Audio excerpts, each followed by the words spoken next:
ZYX 844, Rádio FM Universitária 96,7. Uma emissora da Universidade Federal do Piauí.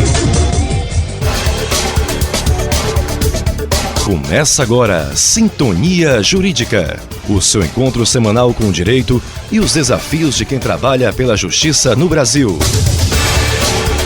No ar, Sintonia Jurídica. Olá, muito boa noite para você que está nos ouvindo aqui na Rádio Universitária, no ar mais um programa Sintonia Jurídica. Eu sou Samuel Nascimento e ficarei com você até às 19 horas. Este é um programa coordenado pelo curso de Direito daqui da Universidade Federal do Piauí e nós temos o prazer de receber convidados de fora, mas especialmente os nossos professores da casa, para comentar sobre temas jurídicos, para levar até a população todo o conhecimento que é produzido aqui nas nossas salas de aula e nos grupos de pesquisa. Então, se você quer conhecer um pouco mais sobre o nosso programa, você pode acessar o site www.sintoniajuridica.com.br. Hoje são 23 de agosto de 2016 e vamos aos destaques dessa noite. Editais de concurso público não podem eliminar candidatos tatuados. Na entrevista especial de hoje, nós vamos conversar sobre direito urbanístico e o planejamento municipal. No quadro Questão Legal, a pergunta que a gente vai fazer é a seguinte: plano de saúde pode ser bloqueado por falta ou atraso no pagamento? Nós temos ainda a coluna Direito e Cinema com o professor Raul Lopes. Tem a Agenda Sintonia e o Dica Sinjur. Então fica com a gente. Sintonia Jurídica. Os editais de concursos públicos não podem eliminar candidatos tatuados. Essa foi a decisão do plenário do Supremo Tribunal Federal no último dia 17. O plenário julgou que era inconstitucional a proibição de tatuagens a candidatos a cargo público. O Supremo deu provimento a um recurso de um candidato a soldado da Polícia Militar do Estado de São Paulo que tinha sido eliminado do concurso por ter uma tatuagem na perna. Para o Supremo Tribunal Federal, os editais de concurso público não podem estabelecer restrição a pessoas com tatuagem, salvo situações excepcionais, em razão de conteúdo que viole valores constitucionais. Bem, mas a gente convidou aqui para falar sobre esse assunto o professor Berto Igor Cabaleiro. Então, Berto, você pode comentar para a gente o que representa essa decisão do Supremo Tribunal Federal? A decisão do Supremo, ela não surpreende na medida que ela vai ao encontro da sua jurisprudência anterior em sede de concurso público. Isso porque o Supremo já tinha decidido em outros casos em que pode haver discriminação, ou seja, pode haver critérios para barrar o candidato do concurso público em dois casos, desde que sejam acumulados dois requisitos. O primeiro é que o critério esteja previamente estabelecido em lei, e o segundo é que o critério guarde relação com a atividade a ser desempenhada. A gente pode dar dois exemplos, como é o caso da altura. O Supremo já decidiu a favor da restrição a candidatos de determinada altura para certos cargos, e também a questão da idade. Da mesma forma, a restrição para exercício de determinados cargos pela idade. No caso das tatuagens, o critério não foi admitido por entender o Supremo que ele não guarda nenhuma relação com o desempenho da atividade. E, a meu ver, o Supremo decide da forma mais correta, consagrando os princípios constitucionais na nossa Carta, mas principalmente dando uma maior aplicação ao princípio da isonomia. Tá ok? Então esse foi o professor Berto Igor Cabaleiro trazendo a sua contribuição aqui para refletir sobre essa decisão do Supremo Tribunal Federal que proibiu que candidatos com tatuagem fossem impedidos de participar de concursos públicos. Sintonia Jurídica. Hoje nós vamos bater um papo aqui com o Natan Pinheiro. Ele é advogado, membro do Conselho de Desenvolvimento Urbano de Teresina e presidente da Comissão de Desenvolvimento e Patrimônio Urbano da Ordem dos Advogados do Brasil, a Seccional Piauí. Ele é especialista em direito urbanístico. Natan, seja muito bem-vindo. E eu queria saber o seguinte, a situação da cidade dentro da realidade brasileira após a Constituição de 88, o que essa Constituição nos trouxe de novo e como que a legislação tem se desenvolvido de lá para cá? Essa legislação ela vem sofrendo muitas modificações desde que o Brasil passou a compreender o município como um ente de relevante importância, né, de grande importância para o desenvolvimento da cidade e do potencial humano. Desde 88, a cidade passou a ser, digamos, a menina dos olhos assim, do planejamento urbano. Por quê? É nela onde acontecem as relações comerciais, é nela onde acontecem as relações culturais e também a produção artística, bem como os problemas sociais inerentes a cada indivíduo. E quando a Constituição de 88 trouxe ao município a responsabilidade por desenvolver o município, o espaço territorial, de forma equilibrada, ele dotou o ordenamento jurídico com essa possibilidade de dar ferramentas, né, para o gestor implantar políticas públicas de forma eficiente e que realmente respeitem a realidade local das cidades. Isso é importante por quê? Porque há muito tempo o Brasil passou a fazer planejamento urbano a partir de um órgão centralizador. E isso criou repercussões negativas nas cidades, não se respeitando essas prioridades locais, não se respeitando as características existentes em cada município. Quando você fala órgão centralizador, quer dizer, as cidades eram planejadas antes de 88, Isso. Distante dos municípios, ou seja, eram órgãos federais, órgãos da União. Justamente. E por ser órgãos federais, havia essa distorção entre a realidade do planejamento e a realidade local. A Constituição fala expressamente da política local como um objeto de preocupação dos municípios brasileiros. E essa situação ela é bem desenvolvida em 2001, com o advento da cidade, que é uma lei que regulamenta esses artigos da Constituição, que são os artigos 182 e 184, né, que fala da política urbana constitucional. E essa legislação ela desenvolve bem esses princípios. O que é muito importante para a cidade nesse ponto é perceber a relevância desses instrumentos que são previstos nessa legislação.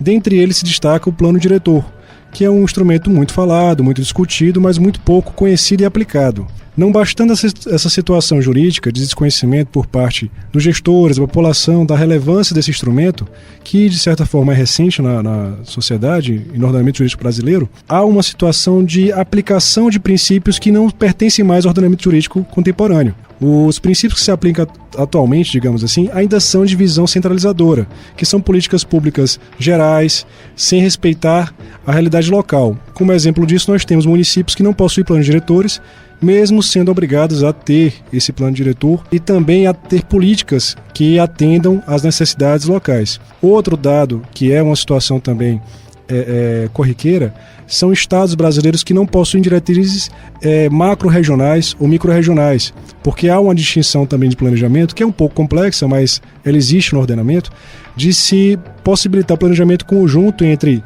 União, Estado e município. Ou seja, o município não estaria planejando apenas no seu âmbito local, ele estaria preocupado, também deveria estar preocupado com a influência dessas políticas públicas locais no entorno. E também, por exemplo, na consolidação de grandes corredores de interesse nacional ou local. A gente pode citar um exemplo aqui, a Serra das Confusões, por exemplo, que envolve mais municípios. Também podemos citar o Parque Nacional Serra da Capivara, que também envolve uma infinidade de municípios, e isso não é ainda objeto de uma legislação que possibilite, digamos, essa contemplação das características da localidade, né? Nós estamos conversando aqui com o Dr. Natan Pinheiro, que é advogado, especialista em direito urbanístico, e você está ouvindo Sintonia Jurídica na Rádio Universitária. Apesar do desenvolvimento da legislação, né, a partir de 2001, você menciona o Estatuto das Cidades, né, como um novo paradigma legal para a atuação dos municípios. E você mencionou também que o plano diretor não tem sido usado com todo o seu potencial. O que o município realmente pode fazer a partir de um plano diretor bem elaborado? O que é o plano diretor? Qual a diferença entre a lei orgânica do município e o seu plano diretor? Pronto, o plano diretor, inclusive, ele vem sendo objeto de discussão para alterar sua competência e sua ampliação. Ele é o instrumento básico de planejamento urbano para o desenvolvimento territorial da cidade. Ou seja, todas as políticas públicas devem ser, digamos, contempladas ou então subsidiadas pelo plano diretor. Não deve haver plano diretor como uma lei a mais, como uma lei paralela às outras. Ele, na verdade, é como se fosse a Constituição ou uma carta constitutiva local sobre o ordenamento territorial das cidades, respeitando, logicamente, os princípios que regem toda a sociedade, dentre eles a sustentabilidade, né? Quer dizer, o plano diretor ele trata da distribuição do território do município, ou seja, ele destina zonas urbanas para atividade comercial, outras para atividade residencial, e além disso, o que mais o plano diretor contempla? Pronto. Outro ponto muito importante do plano diretor, na perspectiva contemporânea, é de que ele não é uma lei como outra. Na verdade, é uma legislação que nasce necessariamente da participação popular. Então não deve haver plano diretor sem participação, senão é inconstitucional. Isso já é pacificado e inclusive objeto de diversas ações judiciais Brasil afora. No Piauí, infelizmente, não temos essa cultura ainda, esse hábito de discutir a relevância desse plano como meio inicial de se pensar a cidade. Como instrumento jurídico, ele legitima e, digamos, amplia as competências do gestor para a aplicação de determinadas medidas e também a adoção de outros instrumentos, como, por exemplo, além do plano diretor, nós temos operações urbanas consorciadas que repercutem economicamente no município porque possibilitam o lançamento de títulos de crédito, certo? De títulos de crédito, não, perdão. Títulos podem ser, digamos, veiculados... Títulos da dívida municipal? Não, ele gera dívida para o município? Não. Na verdade, ele cria uma espécie de receita apartada. Por quê? Ele possibilita que esses títulos tenham vinculação na Comissão de Valores Monetários. Certo. Então, no mercado de capitais, ele pode ser vendido e trabalha-se a especulação de um ponto de vista positivo para a cidade. Toda obra prevista nessa operação urbana consorciada, ela é patrocinada por valores privados. Não há recursos públicos, mas sim privados. O gestor público apenas administraria esses recursos. Esse é um modelo, né, Nathan? Um modelo de gestão municipal e que precisa ser levado ao plano diretor do município. Ou seja, precisa que isso esteja previsto na lei municipal. Isso. Inclusive, o plano diretor ele possibilita, ele, digamos, autoriza ao município a implantação também de outros tipos de instrumentos, como, por exemplo, o parcelamento compulsório do solo, certo? A edificação compulsória do solo também, e a implantação do IPTU progressivo, em razão de territórios ou de terras que não estão cumprindo a função social. Mas é um tema bastante complexo, por quê? Onde existe a definição do que é função social da propriedade? A Constituição prevê esse conceito apenas para terras rurais.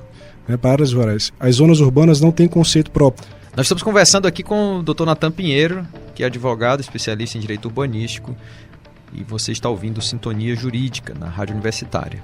Dr. Nathan, então esse parcelamento do solo visa garantir o cumprimento da função social da propriedade dentro das cidades. Como é que esse parcelamento dentro da legislação municipal pode realmente garantir essa função social?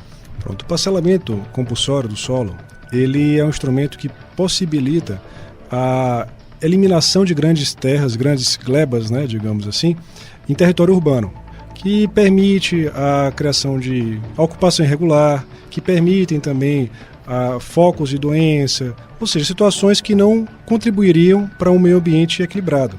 Então, o parcelamento do solo, nesse caso, ele serve justamente para que você possibilite também o atendimento ao sistema viário, quando há demanda para isso, e aquele território privado, aquele imóvel privado, ele não se enquadra no conceito. Este conceito de função social é definido, deve ser definido, na verdade, no plano diretor. Se não há definição no plano diretor, esse instrumento fica prejudicado.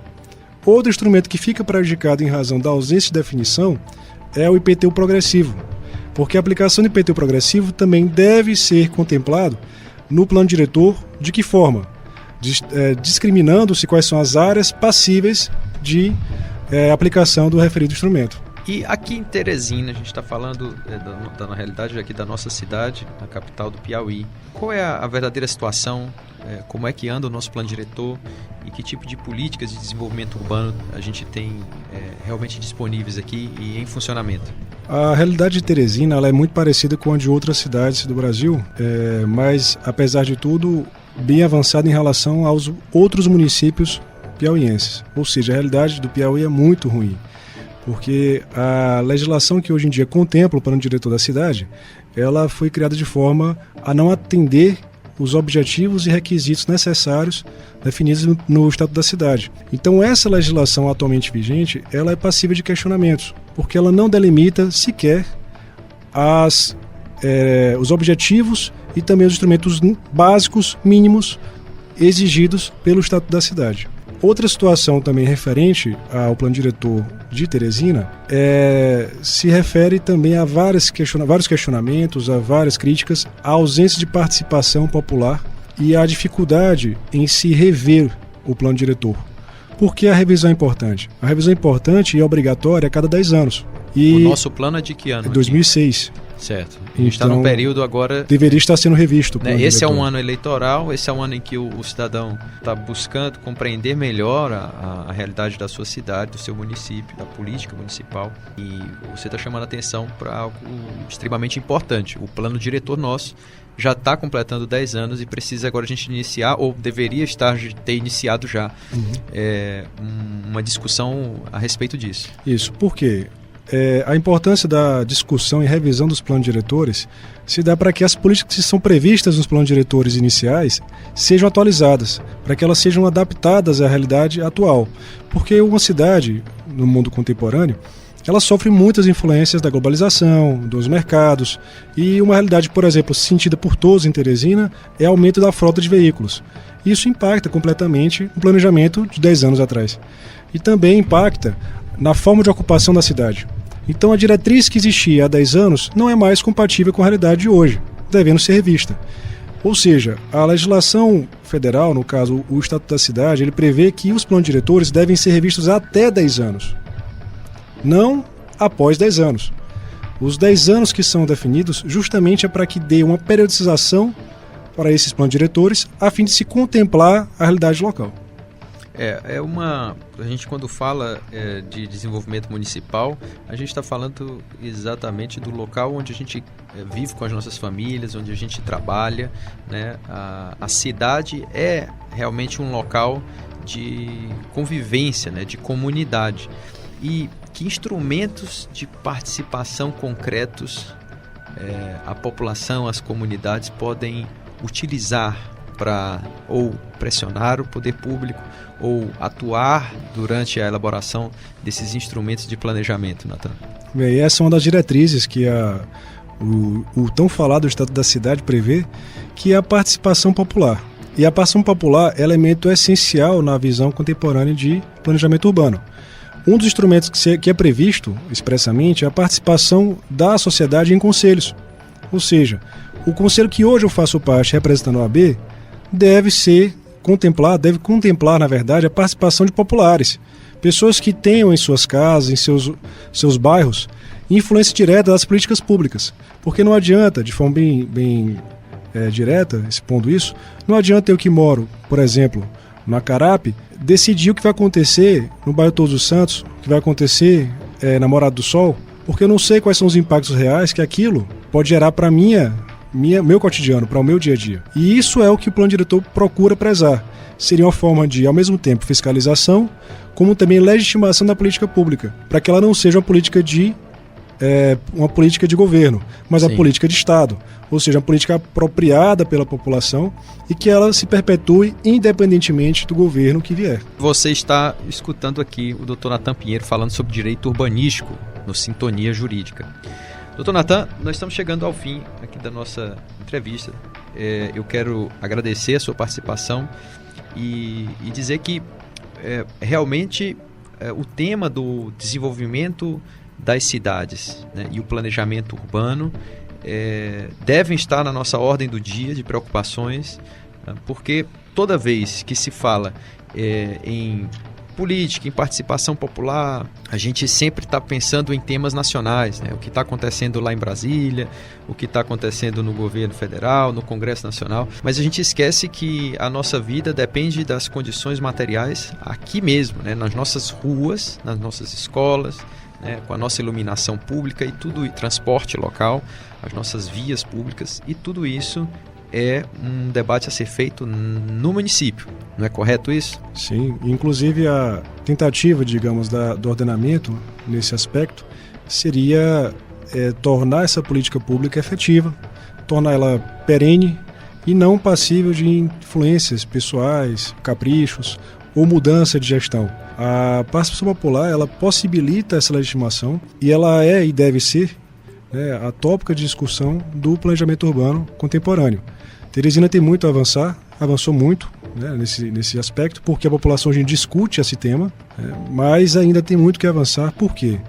Porque a sociedade hoje em dia não mais suporta alterações no meio urbano sem que haja uma previsibilidade, porque envolve investimentos, envolve perspectivas e que isso pode trazer prejuízos às gerações, ao modo de vida, à qualidade de vida e também investimentos econômicos, a situação, a saúde pública, e tudo isso é um efeito, digamos, decorrente de políticas públicas que são implantadas, quer queira a favor do interesse privado, quer queira a favor do interesse particular, digamos assim, da sociedade ou do particular. Muito obrigado, Dr. Natan.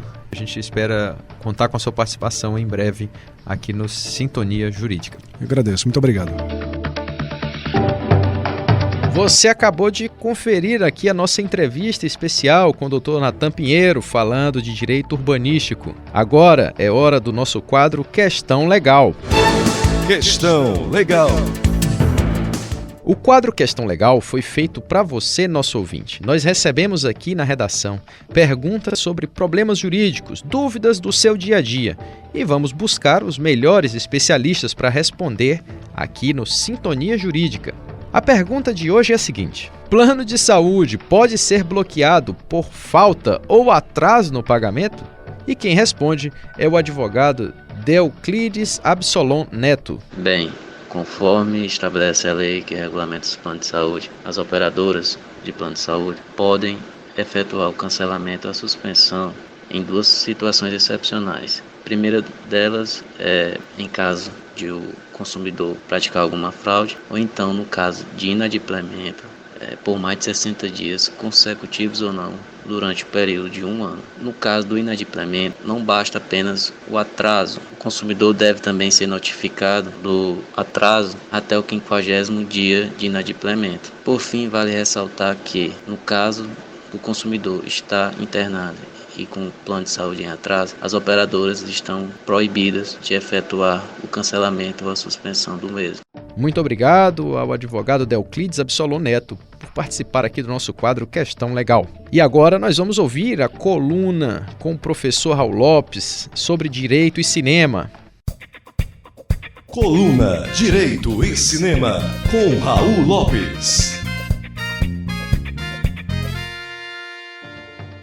E hoje no Direito e Cinema teremos como tema central o direito à saúde. Para nos guiar nesse diálogo entre direito e cinema, o filme escolhido foi Sicko. Sicko é uma produção cinematográfica americana na forma de documentário que foi produzida e dirigida em 2007 pelo polêmico diretor Michael Moore. O filme não foge ao estilo do diretor, ácido, provocativo e com uma forte pegada crítica. O foco principal dessa vez é o sistema de saúde americano. Moore descreve situações reais, através das quais compara o sistema de saúde americano com o de países como a Inglaterra, Cuba, França e Canadá. Aborda a questão da seguridade social e da saúde nos Estados Unidos, revelando as contradições entre a riqueza do país e a má qualidade de vida decorrente das desorganizações dos setores de assistência médica pública e privada. Quanto mais o diretor se aprofunda, mais obscura e turva fica a narrativa. Ao analisar as severas críticas ao sistema de saúde americano, é inevitável que se faça um paralelo entre o sistema dos Yankees e o nosso sistema de saúde público brasileiro, o SUS. Aqui, o Sistema Único de Saúde, o SUS, é parte da Seguridade Social e foi inspirado nas ideias do inglês Lord Beveridge, que defendia que a proteção securitária deveria ser integral, do berço ao túmulo, the cradle to the grave. Essa garantia integral é representada no nosso ordenamento jurídico pelo princípio constitucional da universalidade da cobertura e do atendimento. Aqui no Brasil,